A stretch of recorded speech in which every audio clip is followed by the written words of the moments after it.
Democrats are increasingly worried about losing the 2020 presidential election to Donald Trump.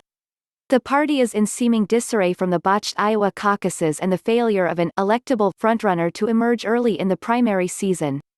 Trump's fundraising and digital operations are humming, buoyed in part by his acquittal at the Senate trial, which refused to remove him from office for soliciting foreign interference in the 2020 elections and obstructing the House's investigation of it. As reported recently in The Atlantic by McKay Coppins, many Democrats believe Trump's success stems in part from an extended campaign of disinformation across social media, aided by malign foreign actors, and that it is time to fight fire with fire. But these nascent Democratic efforts at media manipulation and misinformation will only make things worse and can undermine an intelligent democracy in the long run. They are also likely to be ineffective and even counterproductive. Take the activities of the group Acronym, whose affiliated company Shadow was responsible for creating the failed app used in the Iowa caucuses and an app that the Nevada Democratic Party has apparently abandoned for its caucuses.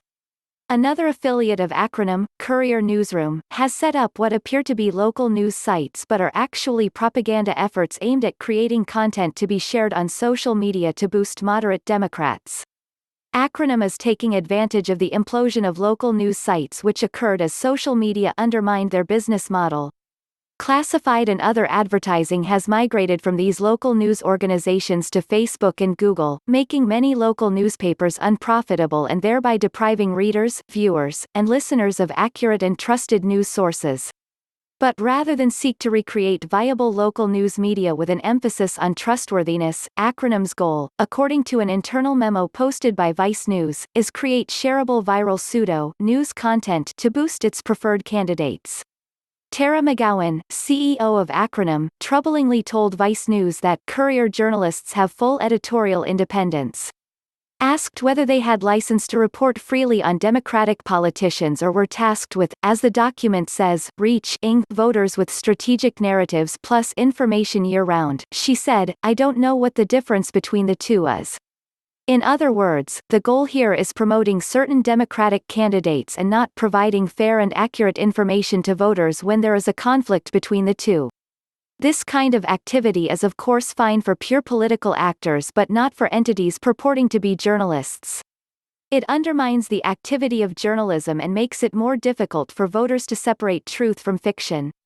The likely outcome of this kind of activity will not be to boost voters on the left with propaganda but to further undermine all voters' confidence in what they see and read online.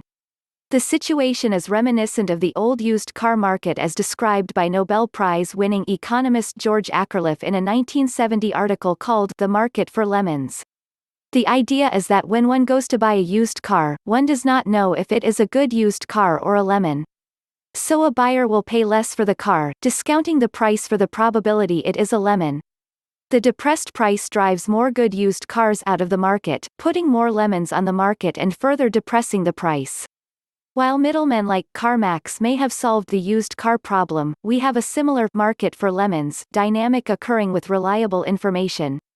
Cheap speech on social media makes everyone doubt everything they read, making people willing to pay less for reliable information and further flooding the information environment with misinformation lemons. Rather than seeking to boost reliable information, Acronym's activities are serving to further undermine the market for reliable news, making it even harder for voters to separate the truth from propaganda.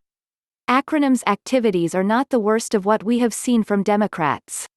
As I detail in my new book, Election Meltdown, the 2017 United States Senate race in Alabama to replace Jeff Sessions, who became Trump's Attorney General, featured a contest between Democrat Doug Jones and Republican Roy Moore. Moore was the controversial Ten Commandments judge, who was accused of an inappropriate sexual relationship with his teenager while he was in his 30s. Given Moore's reputation, Democrats had a real shot of winning this deep red state in the special election. According to reporting during the campaign in the Montgomery Advertiser, it looked like a swarm of Russian troll bots were ham-handedly supporting Moore for office.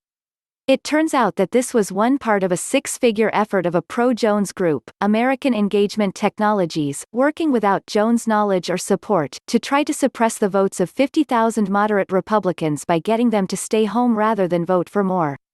Another aspect of the AET disinformation campaign, as reported by the New York Times, was to set up a Dry Alabama web page, ostensibly made up of fundamentalist Baptists supporting Moore who wanted to rid the state of alcohol. Matt Osborne, who headed the Dry Alabama effort, told the Times, "If you don't do it, you're fighting with one hand tied behind your back. You have a moral imperative to do this, to do whatever it takes." Another site posed as a group of conservative Republicans opposed to Moore seeking to boost write-in candidates. The group even considered setting up a super PAC to support one of those candidates, who did not know the people supporting him were liberal Democrats, not conservative Republicans.